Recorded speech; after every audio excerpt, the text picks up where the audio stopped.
Livro de Esther, capítulo 5, versículos 1, 2 e 3. Ao terceiro dia, Esther se vestiu de trajes reais e se pôs no pátio interior do palácio do rei, defronte da sala do rei, e o rei estava sentado sobre o seu trono, na sala real, defronte da entrada. Verso 2.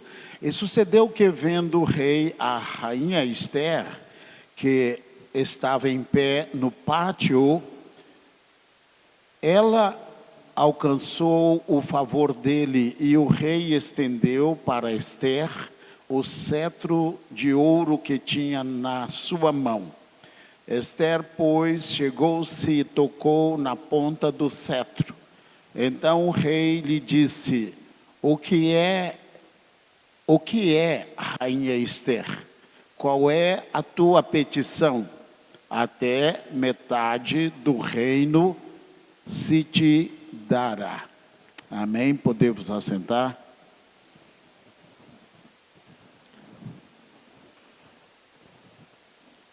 O livro de Esther é um livro muito especial e as pessoas, os cristãos, os que creem em Deus, sedentos pela Bíblia, se identificam muito neste livro porque o nome de Deus não aparece no livro de Esther. Se um judeu, talvez um estudioso do Antigo Testamento, um rabino, ou um escriba, uma pessoa que desce fundo nas Escrituras, possivelmente essa pessoa vai encontrar o nome de Esther aqui de uma forma indireta. Eles acreditam, até o povo de Israel, que quando se diz o rei Assuero, está se dirigindo, falando do rei. Mas quando diz apenas o rei, está falando de Deus. E aqui não dá para explicar, mas como se o nome de Deus estivesse aparecendo em alguns versículos, as primeiras letras do nome de Deus, e aparece algumas vezes. Mas você olhando aqui, o nome de Deus não aparece no livro de Esther. Isto é uma história fantástica, algo simplesmente incrível, também sobrenatural, mas nós vemos Deus por trás das cortinas.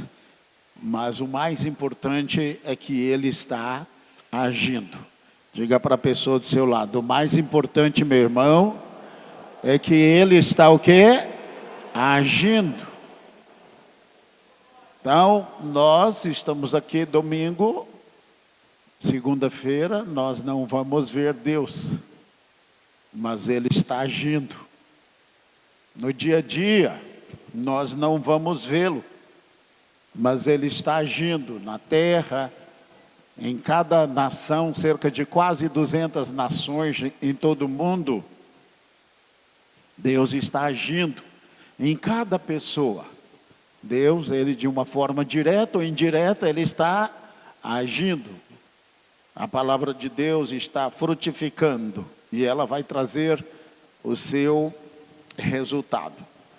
Essa história de Esther, ela é simplesmente incrível por algumas razões. Primeiro que o nome de Deus, já disse, não aparece.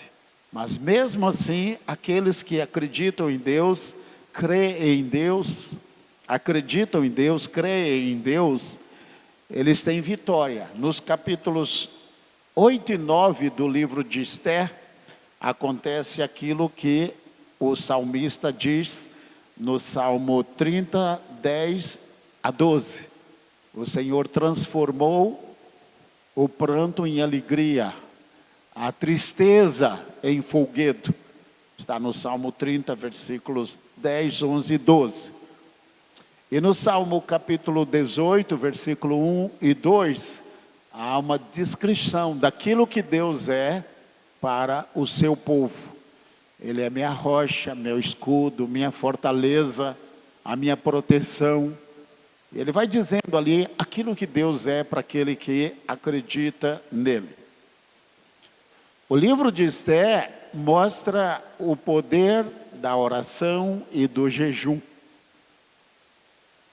A palavra do Senhor, o Senhor Jesus mesmo, ele fala sobre isto no Evangelho de Mateus, capítulo 17, que há castas de demônios que só se expulsam com a força, o poder da oração e do jejum. Então há castas demoníacas que elas não vão sair por outra coisa. Há outras armas que Deus deu para o cristão. Mas esta casta que aparece aqui no livro de Esther, e o Senhor Jesus ele menciona sobre esta arma, esse inimigo é vencido com a oração e com o jejum.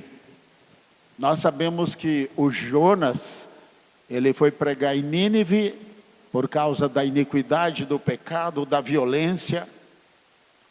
E o Senhor falou com Jonas para que ele fosse pregar ali. Ele desobedece, ele torce para que, desculpe a expressão, Nínive se lasque literalmente, porque Nínive era uma cidade pervertida, era uma cidade violenta, e aquele povo, porque Nínive foi a capital da Assíria. Nós temos Damasco, uma das cidades mais antigas do mundo, que é a capital da Síria. Então, Síria, Damasco existem, permanecem até hoje, mas a Síria era um povo tão ruim, tão mau, que tinha por capital Nínive, que o Senhor não teve outra alternativa a não ser destruir. E a primeira vez o Senhor enviou Jonas, aquele profeta de nível internacional, tem apenas 4 capítulos, mas não ignore Jonas, porque ele saiu da terra dele para pregar num povo de língua diferente. Interessante, não é? E o Jonas, ele vai e prega, você conhece o episódio dele, a história, que ele tenta ir para Tarsis, é mais ou menos a região onde está ali a Espanha, por ali. E o Senhor envia um peixe, um grande peixe, é uma baleia, não sei, a Bíblia diz um grande peixe. É essa tradução, a melhor tradução. E ele, depois de o Senhor disse para o peixe que desse umas voltas com ele lá no fundo, não é? Do mar, passeasse com ele por 3 dias. Foi o primeiro homem a andar de submarino na face da terra, não é? E mergulhou profundo, o peixe foi com ele lá para o fundo, não é?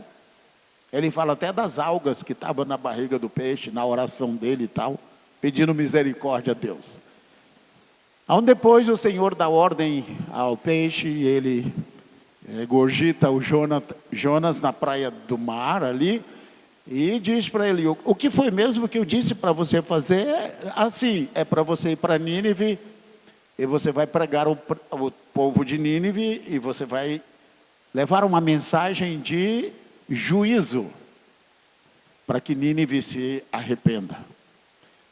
Houve um efeito, os ninivitas se arrependeram, o rei de Nínive se arrependeu, proclamou um jejum de 3 dias, sem comer, sem beber. Ele botou até os animais para fazer o jejum, até os bichos. E o Senhor ouviu o clamor de Nínive, o arrependimento, a oração, a intercessão, o jejum daquele povo, e o Senhor poupou. Depois você vai ver no livro de Naum, mais ou menos cerca de 80, 120 anos depois, parece que alguém lá em Nínive abre a porta e aquele demônio que tinha saído, né? Ele volta, ele encontra a casa vazia, ele abre a porta e diz, olha, não, já me expulsaram daqui, e eu não vou agora sair mais. Ele abriu as portas, como a Bíblia diz, e os outros demônios, a Bíblia diz que mais 7, então fica o número de 8. E Nínive foi destruída cerca de 80, 120 anos depois, porque o profeta Naum foi no mesmo lugar levar uma mensagem, não de arrependimento, mas dizendo: olha, o tempo para vocês acabou. E Nínive foi destruída. Mas a primeira vez que o Senhor enviou o profeta, o Jonas, ele pregou e houve arrependimento. Porque houve o quê? Oração e jejum. Oração e jejum, arrependimento. Nós vemos também que o Moisés, ele ficou 40 dias no monte. E ele não viu nem o tempo passar. Ele estava tão envolvido pela glória de Deus. Quando ele desceu, o seu rosto brilhava. E ele nem percebia, a glória de Deus estava no rosto dele. E ele passou ali 40 dias na presença do Senhor, em jejum total, abstinência total. Ali ele não comeu e nem tomou água, nem precisava. Ele estava na presença presença da fonte da vida, do Criador, o Deus, o Senhor, aquele que nos deu a vida. Aplauda ao Senhor, dê um brado de vitória. Amém?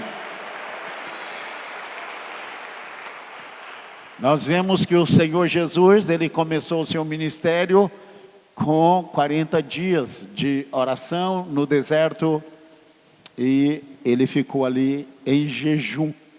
Quando você vai a Israel, lá tem um local, a região onde acredita-se que foi ali que o Senhor Jesus passou 40 dias e 40 noites. Certamente ele tomou água por ali, naqueles ribeiros que existem ali até os dias de hoje.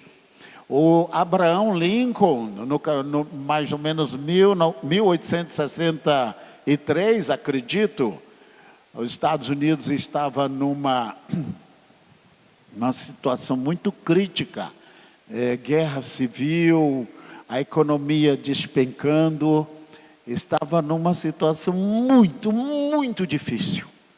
As pessoas revoltadas, e o Abraham Lincoln, ele proclamou um jejum, e ele convocou a nação a jejuar, a orar, a pedir perdão a Deus, e Deus ouviu a oração do povo americano, e o Senhor enviou a bênção do céu, e mudou o quadro da nação. Até hoje é praticamente a nação mais próspera do planeta Terra, porque um dia o povo diz: Senhor, nos arrependemos, buscamos a sua face. E o versículo que Abraham Lincoln, ele baseou o seu jejum, a sua oração, foi segundo o livro das Crônicas 7:14. Vamos lá? Se o meu povo, que se chama pelo meu nome, se humilhar, orar, buscar a minha face, se converter dos seus maus caminhos, então eu ouvirei dos céus, perdoarei os seus pecados e sararei a sua terra. Aplauda ao Senhor, amém? Acredito que a nossa nação está precisando fazer isso, não é? Buscar a Deus, clamar ao Senhor, pedir a Ele a sua bênção, porque é tempo de buscar. O Brasil parece que aconteceu isto, né? O demônio saiu, aí ficou um tempo fora, veio outro, só que o demônio conseguiu voltar. Aí o demônio abriu a porta e trouxe mais 7, agora está destruindo o Brasil, não é? Porque antes ele estava sem força, agora ele abriu a porta e diz: olha, eu vou pegar reforço, e entrou. Há uma legião no Brasil, infelizmente, trabalhando para destruir. Parece que o diabo diz: olha, eu quero te usar para você destruir esta nação, este povo, esta economia. E parece que esta pessoa tem prazer, acorda dizendo: como é que eu vou destruir hoje? Mas ele está sendo o quê? Recebendo um comando. É a pessoa que preenche o quê? Todos os requisitos. Satanás procurou, buscou e disse: é você, meu filho, destrua, faça o melhor, capriche. Mas ele fez isso, ele retornou ao poder, abriu a porta e disse: olha, vou deixar que mais 7 entrem, e olha para você ver para onde, como é que a gente está vivendo. Os argentinos conseguiram clamar a Deus, pedir a Deus, e o Senhor mudou o quadro da sua nação. A economia está melhor do que a nossa, um país deste tamanho. Mas Deus vai mudar a nossa sorte, né? Vai nos abençoar e nós iremos ver dias melhores. E esses demônios, o cortador, migrador, devorador e destruidor que estão trabalhando no Brasil, serão expulsos dessa nação. Iremos ver a prosperidade, a bênção, a mão do Senhor estendida sobre esta nação. Se você crê, acredita, ora por isso, brade ao Senhor com brado de vitória. Interessante isso, não é? E ao terceiro dia Esther se vestiu de trajes reais e se pôs no pátio interior do palácio do rei, defronte da sala do rei. E o rei estava sentado sobre o seu trono na sala real, defronte da entrada. E sucedeu que, vendo o rei a rainha Esther, que estava em pé no pátio, ela alcançou o favor dele. E o rei estendeu para Esther o cetro de ouro que tinha na sua mão. Esther, pois, chegou-se e tocou na ponta do cetro. Então o rei lhe disse: o que é, rainha Esther? Qual é a tua petição? Até metade do reino se te dará. Essa parte aqui foi muito fácil.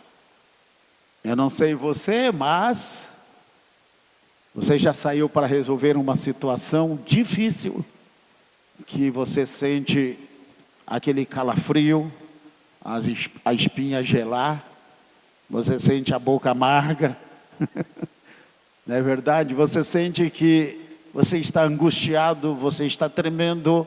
Certamente todos aqui, quem é do planeta Terra, já passou por isto. Você enfrentar uma situação, qualquer que seja ela, a mais difícil, e você saber o que vai encontrar lá na frente. E a situação da Esther foi muito pior do que esta. A Esther não está aqui preocupada de pagar uma conta de energia, de luz. Aqui não é a questão de pagar a prestação de um carro, ou o aluguel da casa, ou não sei, ou alguma coisa que ela precisa resolver. A situação que ela está enfrentando aqui é tão difícil, que ela diz: olha, o meu povo vai ser exterminado. Eles estão na Babilônia, porque em 586, Judá foi levada cativo para a Babilônia, por desobediência a Deus. 100 anos antes, Samaria foi cativa pelo reino da Assíria, 100 anos antes. Então isso quer dizer que foi o quê? 686. E mesmo assim, o Senhor mostrando para Judá o que aconteceu com a nação do norte, Israel com capital Samaria, porque o reino dividiu no período do filho de Salomão. Mesmo passando 100 anos, Judá não se arrepende. E o Senhor não permite que Judá seja levado para a Síria, porque na Síria eles faziam um tipo de caldeamento, misturavam as raças para que o povo perdesse a sua identidade. E o Senhor Jesus viria da tribo de Judá. E o Senhor não permitiria que isso acontecesse. E o Senhor permitiu que o povo de Judá fosse levado para a Babilônia. Porque ali o povo podia viver no seu... Cada cada cidade, cada povo conquistado podia viver unido, desde que não quebrasse as leis da nação. Mas, num certo tempo, levantou-se um inimigo de Israel, que ele foi conquistando o seu espaço, e ele foi colocado no poder. Ele foi colocado como um príncipe, um conselheiro do rei. E ele se tornou um homem muito poderoso. E por uma razão, porque um homem chamado Mordecai não se curvava a ele, ele ficou com raiva e ele diz: olha, eu não gosto de você, mas tem um problema. Eu não vou destruir só você, eu vou destruir também o seu povo. Você é judeu, não é? Então eu vou destruir você e vou destruir todos os judeus. Pelas pesquisas, ele é descendente de Amaleque. E o Mordecai, que é primo de Esther, que a criou, ele veio da tribo de Benjamim. Raquel, mãe de Benjamim, aí salta para Saul, e aí vem Mordecai e Esther. E ali, aquele homem não sabia, jamais, que aquele Mordecai é parente da mulher mais poderosa daquela nação. Só que a Esther, ela não tinha revelado a sua linhagem, o seu povo, a sua nacionalidade. Para ela chegar ao poder foi um preço muito alto. Deus usou da beleza dela, da formosura, da graça. Deus deu graça a ela. Ela passou por testes e mais testes, concorreu como se fosse a Miss Universo. A mulher mais bonita daquela época. Foi escolhida entre muitas, numa seleção, e ela passou. Agora ela estava no poder e surge, explode essa situação que é muito complicada. E o Mardoqueu manda dizer para ela: olha, você não está sabendo, mas o Hamã, ele decretou, o rei não está sabendo, mas ele fez aí um documento, ele fez os cálculos, lançou sorte, procurou uma data específica. Certamente o diabo ajudou a ele, deu uma mão, e ele já tem a aprovação. Ele fez lá, era uma pessoa de argumentos fortes, era um homem muito inteligente, e ele fez com que o rei se dobrasse, dizendo: olha, se esse povo é problema, então extermine este povo, nós vamos ter lucro com isto. Mas ele nunca iria imaginar que a Esther, a rainha, a mulher mais poderosa, ela era judia. O Mordecai tentou falar com a Esther, fez com que ela entendesse o que estava acontecendo, e ela disse o seguinte: olha, em outras palavras, eu vou ver o que eu posso fazer, porque ninguém pode entrar na presença do rei sem que seja convidado. Qualquer pessoa, inclusive eu, ela disse, entrando na presença do rei sem ser convidado, ou a pessoa convidada, a sentença é única, é morte na certa. Aí o Mordecai ainda disse para ela: olha, não adianta você esconder no palácio do rei, porque você vai ser apanhada, você será descoberta. E se você não fizer nada, socorro virá para nós de outra parte. Isso é, Deus vai providenciar o socorro para nós. Mas ele diz: olha, quem sabe Deus não te colocou aí para este momento, para essa hora.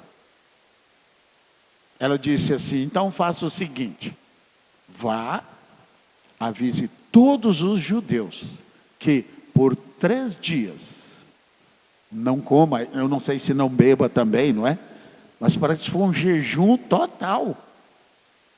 Isso é, vocês jejuem por 3 dias, eu e as minhas servas vamos jejuar também, e depois desse jejum, eu vou me apresentar ao rei. Se ele decretar a minha morte, tudo bem, mas eu vou fazer a minha parte. Então os judeus começaram o quê? A orar e jejuar. Diga o que mesmo que eles começaram a fazer? Mais forte, eles começaram o que mesmo? Diga para o irmão do seu lado, o que você tem que fazer mesmo, meu irmão? Mais forte, ó, está caindo a voz. Diga aí, o que você tem que fazer mesmo, meu irmão? Orar e jejuar. Oração e jejum é a chave do impossível. O Senhor deixou isso na Bíblia. Oração e jejum é a chave para os impossíveis. Aquilo que não é possível para o homem, com a oração e o jejum. Agora tem que orar também. Se ficar só jejuando e não ora, aí não é jejum, é regime. Está fazendo regime, tá? É diferente. É um propósito espiritual. E a Bíblia diz que esta casta só não sai a não ser com o poder da oração e do jejum. E a Esther, ela se consagrou, ela separou 3 dias. Ela certamente colocou roupa de sacos ali, como que se fosse na cinza, se afastou. Ela e as servas dela, aquelas mulheres que ali a cercavam. E ela clamou a Deus, o povo judeu ali em Suzã, a capital de Babilônia. Alguns dizem que era a capital de veraneio. Era uma cidade muito importante. E ali naquela cidade estratégica, aquela rainha, juntamente com o povo de Israel, o povo judeu, clamaram a Deus, clamaram a Deus, clamaram a Deus, invocaram o nome do Senhor com tanta força, que Deus ouviu o clamor daquela mulher. 3 dias depois de clamar insistentemente, ela tira as roupas, o pano de saco de humilhação, a roupa de humilhação, ela coloca as vestes reais, está aqui no texto que acabei de ler. Ela coloca as roupas, as vestes reais, coloca a coroa na sua cabeça, ela se arruma, deve ter perdido lá não sei quantos quilos, né? E ela agora faz a sua refeição, se fortalece, ela diz, olha, já orei, já jejuei, agora é hora de agir. Há pessoas que agem, mas não oram e nem jejuam. Há pessoas que jejuam, mas não agem. Há aqueles que oram e jejuam, mas não agem. Tem um momento de agir. Há um momento da ação. E nós sabemos que Deus, Ele ouve quando nós clamamos, quando nós invocamos o Seu nome, quando nós buscamos a Sua face. A oração, ela é provada até pela ciência. Eu já falei aqui para você. Eles fizeram uma experiência, criaram um aparelho. Eu vou colocar o nome, um aparelho. Tipo daquelas balanças, né? De 0 a 100, de 0 a 200. Parece que era de 0 a 200. Então ela tinha... O ponteiro ficava no meio. Então tinha negativo e positivo. Então eles conseguiam pegar aquele aparelho, aquela balança, era algo como se fosse um computador, e entravam num quarto. Entraram num quarto de hospital e lá estava uma mulher, nos seus últimos momentos, e ela dizia, Deus, o Senhor é mau, o Senhor é perverso, poderia, sabe, olha, não sei porque o Senhor não me tira desta, eu não sou uma pessoa tão ruim assim não. E aquela mulher, sabe, aquelas palavras duras, palavras de incredulidade, ela não orava, ela murmurava, ela reclamava. E o aparelho, o que fez? Começou do 0 e começou a pender para o lado negativo. E foi descendo, descendo, descendo, até quase encostar. E eles dizendo, olha, como até hoje a ciência pode provar as palavras, a força das palavras de uma pessoa. Aí disseram, olha, já que já estamos satisfeitos, os cientistas disseram, vamos procurar o quarto de um crente, ou de uma mulher crente, ou de um cristão aí. E entrou no quarto de uma irmã, aquela pessoa fervorosa, dedicada, que amava Deus. E ela estava já sentindo que certamente seu tempo tinha acabado aqui na terra. E ela estava orando, e eles chegaram ali de uma forma bem discreta e colocaram o aparelho. O relógio, o ponteiro foi para o meio de novo, tá? 0, não foi para negativo, agora voltou para o 0 de novo. E ela começou a orar, Senhor, olha, eu tive uma vida boa, o Senhor foi bom para comigo, o Senhor esteve comigo, o Senhor me abençoou, o Senhor cuidou da minha vida. E ela começou a dar graça, a agradecer a Deus, Senhor, minha vida está nas tuas mãos. O ponteiro foi baixando, baixando, baixando. Eles ficaram tão impressionados com a oração da mulher, que esqueceram de ver o ponteiro descendo do 0 para o positivo. E o ponteiro desceu, desceu, desceu, desceu, foi até acho que 300, 500. E quando eles olharam, o ponteiro queria avançar mais. Isso é, se tivesse 1000, o ponteiro ia lá, porque estava mostrando que a oração pode ser provada até pela ciência. Aplauda o Senhor. Dê glória a Deus, aleluia. Muitas pessoas que não oram mais, nem agradecem o alimento. Tem vergonha, não é? Está num restaurante. Senhor, se o Senhor pode abençoar aqui, tá, Pai, Senhor. Amém, abençoa, Senhor, glória, amém, amém. A comida está aqui, não é? Com medo de alguém olhar, Senhor, obrigado por essa comida, amém, aleluia, tal, tal. Não consegue assim, ô Senhor, tá, orar, obrigado, Pai, por esse pratão, tal, tal. Deve estar boa essa comida, tá? Com medo de alguém olhar, com medo de alguém criticar, de saber que ali é um cristão, né? Tem lugar onde você corre risco, né, de morte por se identificar como cristão. Você não vai dizer, eu sou crente, dou graças a Deus, o pão maravilhoso, tal. Vai morrer na certa. A gente tem que ter sabedoria, né? Mas tem pessoas que não agradecem nem o pão que come hoje.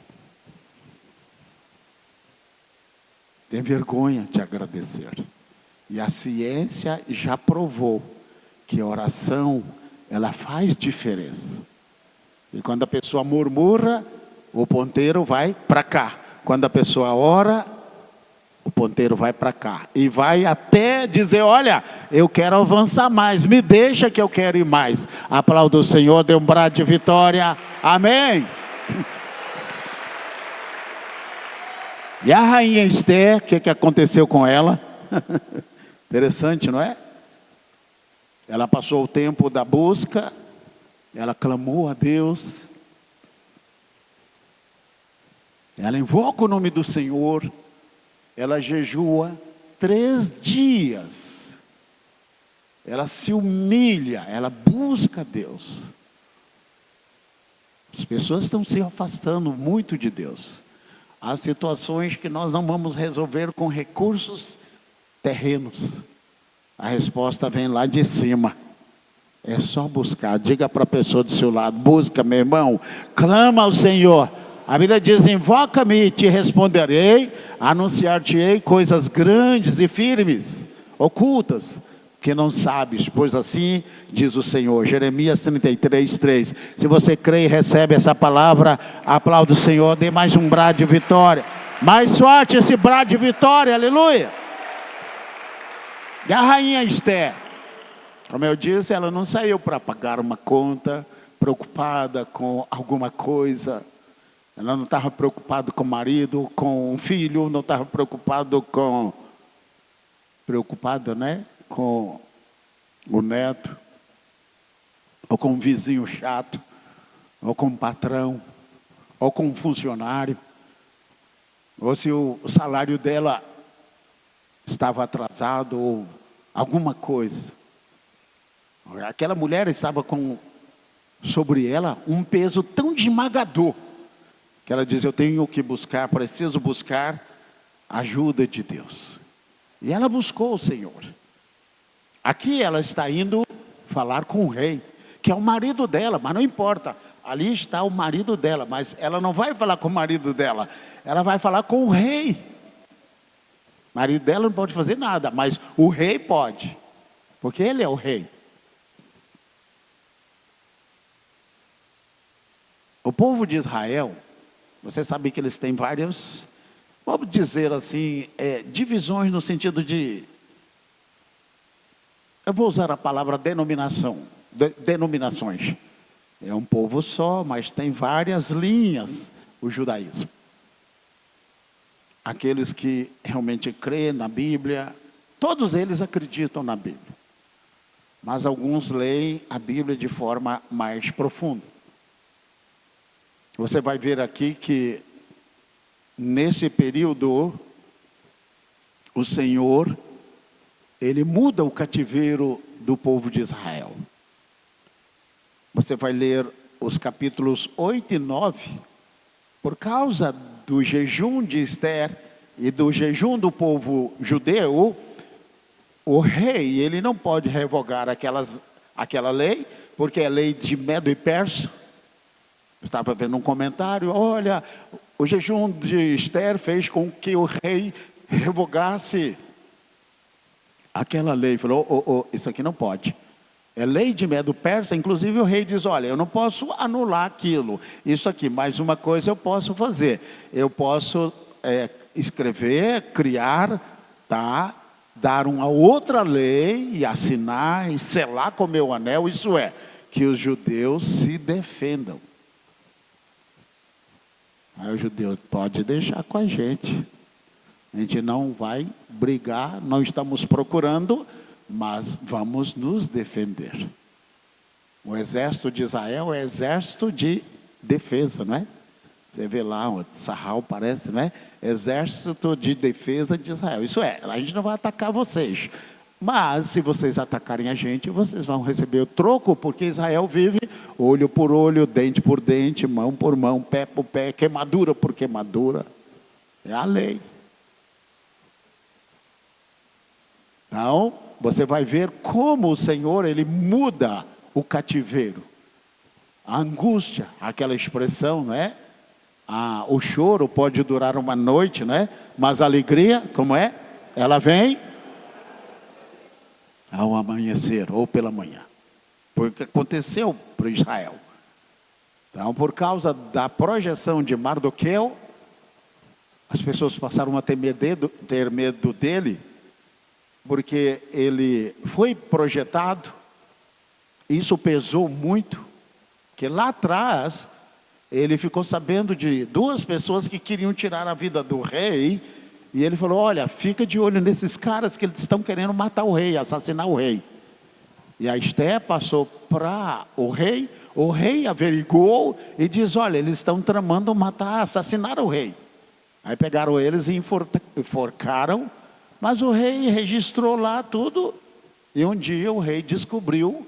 Falei: mas esse cara que salvou a minha vida, o que foi feito por ele? Nada. Aí mandou chamá-lo e o honrou, deu a ele uma grande honra. Tudo caindo em cima, no momento em que Deus está virando a história, mudando a sorte, não é? Assim falando, daquela nação. Aqui no capítulo, um pouco mais à frente, nós vamos ver que o Ramã, para encurtar a história, o Ramã, ele foi enforcado. Na forca que ele havia preparado para uma pessoa que não havia feito nada de ruim para com ele. A casa dele pagou um preço muito alto. E diz também que os filhos de Ramã foram mortos, enforcados. Já haviam mortos, eles tinham sido mortos, porque eles pagaram por isso. E aqui o que pesa é algo assim muito interessante, estava vendo isso. é que a rainha Esther, mesmo sabendo que os filhos de Ramã tinham sido mortos, já haviam sido mortos, ela diz assim, fala para o rei, e se dirige ao rei: enforquem os filhos de Ramã. E os estudiosos do hebraico, aqueles que mergulham mais fundo, eles dizem, mas por que ela pede enforquem os filhos de Ramã se eles já haviam morrido? Alguns dizem, não, ela queria que eles que já estavam mortos fossem colocados, pendurados na forca, para que todo mundo pudesse contemplar, olha isso que acontece com quem tenta se contra o rei e contra a rainha e tudo mais. Mas não faz sentido. Você pegar uma pessoa que já morreu, que já pagou com o máximo a própria vida, de pendurar lá na forca. Então eles estudando, você pega as letras em hebraico e você traduz aquelas palavras em número, aí você tem uma coisa muito mais profunda. E muitos rabinos, eles concordam com isto. E quando você estuda esse capítulo e vai ver por que ela pediu, dá-me os 10 filhos de Ramã, eles dizem que mais ou menos ali na tradução das letras para número, vai dar mais ou menos o número 1945.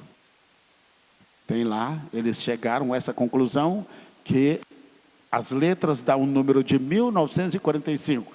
Em 1945, se você pegar aquele filme O Julgamento de Nuremberg, que foi lançado em 2000, no ano 2000, eu assisti há 3 dias, já assisti umas 3 vezes. É impressionante, impressionante, impressionante. No filme não fala, mas os Estados Unidos, juntamente com a França, juntamente com a Rússia e a Inglaterra, eles criam o chamado tribunal, um tribunal de julgamento, um tribunal internacional de julgamento para pegar todos os nazistas que fizeram barbaridades e crueldades. Aí entrou homem, mulher, que realmente pagaram com a vida pelo que eles fizeram, porque eles assassinaram 6 milhões de judeus. E desses que morreram, eles conseguiram encontrar 23 que eram os piores. Desses 23, sobraram 12. Os outros foram realmente executados, pegaram prisão perpétua. Sobraram 12. Um morreu antes, meses na cadeia. Ficaram 11. E no filme eles retratam isto. Desses 11, o mais terrível, ele engole uma cápsula de eu não sei o nome, não é? Mas é um veneno que ele colocou debaixo da língua, ele se suicida, porque ele havia de pagar pelos seus crimes.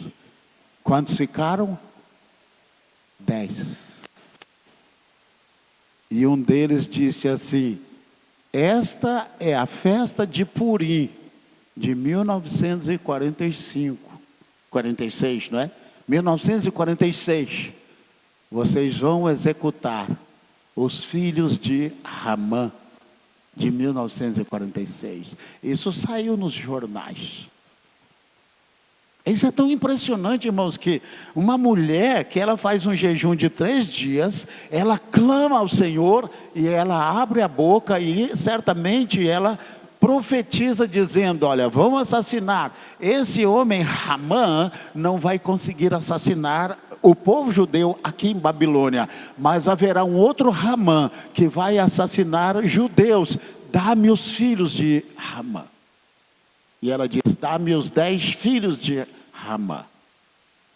Outra coisa, naqueles dias poderia ter injeção letal, poderia ter vários tipos de execução, de pena de morte, ela diz assim: dá-me enforque-os. Por que enforcar? Num tempo desse enforcamento. É estranho, não é? Quase que dá medo, pavor. Mas a Bíblia é assim, ela é profunda. Há textos na Bíblia chamados de dupla profecia. Uma palavra que está ali, que está se cumprindo, mas que vai se cumprir no futuro. Há muitos textos semelhantes a este. Então a Esther, ela estava como que vendo o holocausto, vendo o Haman, chamado Hitler, assassinando 6 milhões de judeus, e ela dizia, e ali ela certamente não estava falando para o rei, ela estava falando para Deus: dá-me, Senhor, que os filhos de Haman, de 1946, que eles paguem pela vida, com a vida, em 10 forcas, que sejam enforcados. E a pena de morte, eles decidiram lá no tribunal, eles não sabiam nada disto, eles decidiram: olha, eles não serão fuzilados, fuzilamento é para herói, é para soldado, eles são carrascos, são carniceiros, eles serão enforcados. O nome do cara que coordenou o enforcamento foi John Wood. Wood quer dizer madeira. Até o nome do cara estava profetizado. E eles foram enforcados. Ela não disse 12, não disse 11, ela diz 10 filhos de Haman. Porque você lê aqui, você lê, relê, mas não faz sentido. Mas ela estava vendo, enquanto ela estava orando, clamando a Deus, buscando, jejuando, o Senhor estava mostrando: olha, essa é uma guerra que você está tendo aqui, mas outra pior vai surgir lá na frente, mas eu vou dar vitória, vou dar a bênção também. O povo de Israel nunca será destruído, a igreja do Senhor não será destruída, as portas do inferno não prevalecerão contra a igreja do Senhor. Aplaude o Senhor. Dê um brado de vitória, amém, glória a Deus.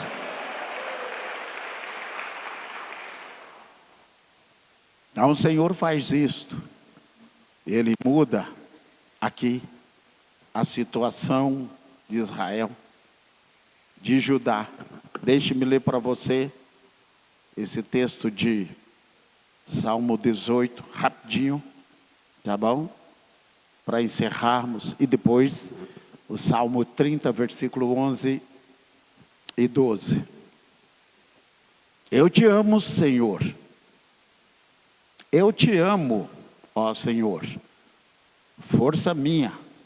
O Senhor é a minha rocha, a minha fortaleza, o meu libertador, o meu Deus, o meu rochedo, em quem me refugio, o meu escudo, a força da minha salvação e o meu alto retiro ou refúgio.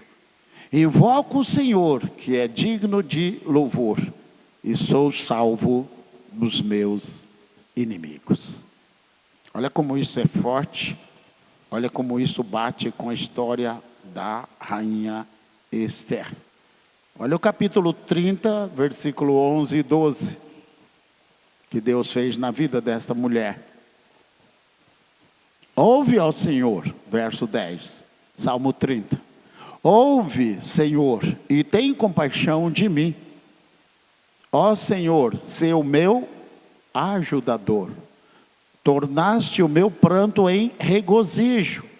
Tiraste o meu cilício, ou pano de saco, e me cingiste de alegria, para que a minha alma te cante louvores, e não se cale. Senhor Deus meu, eu te louvarei para sempre. Então, quando Esther estava orando, e se você é uma pessoa de oração, uma pessoa da palavra, uma pessoa de jejum, de consagração, quando o diabo for armar as arapucas dele lá na frente, o Senhor vai te mostrar, Ele vai te avisar, vai te dizer: filho, filha, se prepara, olha, o inimigo está armando para você. E você vai antecipar, ele vai ou abortar aquela situação, vai te dar vitória, mas Ele vai te mostrar, olha, jejue, ore, busque a minha face, porque eu vou te dar livramento, vou te mostrar uma saída, porque o inimigo vai trabalhar nessa e nessa área. É assim que Deus faz. Invoca-me e te responderei. Anunciar-te-ei coisas grandes e firmes que não sabes. Pois assim diz o Senhor, o Deus de Israel. A Bíblia diz, se o meu povo, vamos lá mais uma vez, se o meu povo, que se chama pelo meu nome, se humilhar, orar, buscar a minha face, mais importante, não é? Se converter dos seus maus caminhos, então, o que vai acontecer? Eu ouvirei dos céus, perdoarei os seus pecados e o que mesmo? Sararei a sua terra. Eu creio que o Senhor, Ele vai nos abençoar, Ele ainda vai dar para nós um tempo de refrigério, de bênção, de vitórias. Eu creio que ainda há muitas pessoas clamando a Deus, buscando o Senhor, e por causa desses intercessores, desses homens e mulheres que estão clamando já há anos, clamando incessantemente, Deus vai derramar a sua bênção, Deus vai responder, Deus ainda vai dar um tempo vai dar uma oportunidade para a nossa nação. Eu acredito nisto. Então nós precisamos buscar o Senhor. E eu creio que quando buscamos a Deus, clamamos o Senhor, Deus, Ele estende o seu cetro. E nós tocamos no cetro de Deus. E Ele responde à oração. Não desista, não deixe de orar. Não se afaste da palavra de Deus, não se afaste do Senhor. Clame a Deus, invoque o nome do Senhor. Nós estamos vivendo dias desafiadores. E há pessoas que estão recuando, ficando com medo. Não é fácil. O pavor vem mesmo. E se você não tiver cuidado, você é levado pelo espírito de medo. Porque o medo não é apenas um sentimento. Há um espírito de medo também. Mas você tem que batalhar contra ele. Que vem sobre a pessoa e a pessoa fica ali. Ela fica paralisada. Não consegue sair do lugar. Há muitas pessoas no mundo hoje que elas estão elas foram paralisadas pelo medo. Elas caíram num poço do medo e elas não conseguem sair. Então, com a palavra, tomando posse da palavra, confessando a palavra em oração, como a Esté fez. A Esté poderia dizer assim, olha, eu estou no palácio, não é problema meu, se virem. A minha vida, para chegar aqui, eu paguei um preço muito alto. Mas não, Esté diz, olha, eu vou perante o rei e eu sei que é proibido. Se ele estender o cetro, eu vou tocar no cetro, e a minha alma será poupada, a minha vida será poupada. Mas se ele não estender o cetro, eu vou pagar com a vida, que seja. Mas o Senhor, o rei, estendeu o cetro, ela tocou o cetro, e Satanás foi vencido. Há dois povos na terra que Satanás tem ódio, e não destruíram estes dois povos, porque Deus não permitiu. O povo de Israel, que tem 4.000 anos de história, que começou com Abraão, há 2.000 anos antes do Senhor Jesus Cristo. O povo de Israel tem uma fé incrível, porque acredita no Antigo Testamento. Na mesma Bíblia que nós cremos, mas no Antigo Testamento. A igreja, que tem 2.000 anos de história, acredita no Primeiro e no Segundo Testamento. E Satanás, ele tem como alvo destruir Israel e a igreja. Mas Deus tem guardado Israel Porque Deus ele fez uma aliança com o seu amigo Abraão. Israel não tem a revelação completa, mas por causa da aliança que Deus fez com seu amigo Abraão, Deus ele tem protegido e guardado a nação de Israel. A igreja jamais será destruída. Está escrito: as portas do inferno não prevalecerão contra a igreja do Senhor. Por quê? Porque o Deus de Abraão, de Isaac e de Jacó, Pai do nosso Senhor Jesus Cristo, fez uma aliança com a igreja, através do sangue do Messias, o Cordeiro de Deus, aquele que foi morto e ressuscitou, e disse: a minha igreja não será destruída, as portas do inferno não prevalecerão contra ela. Quantos fazem parte da igreja? Quantos creem nessa vitória? Diga amém, aleluia, glória a Deus.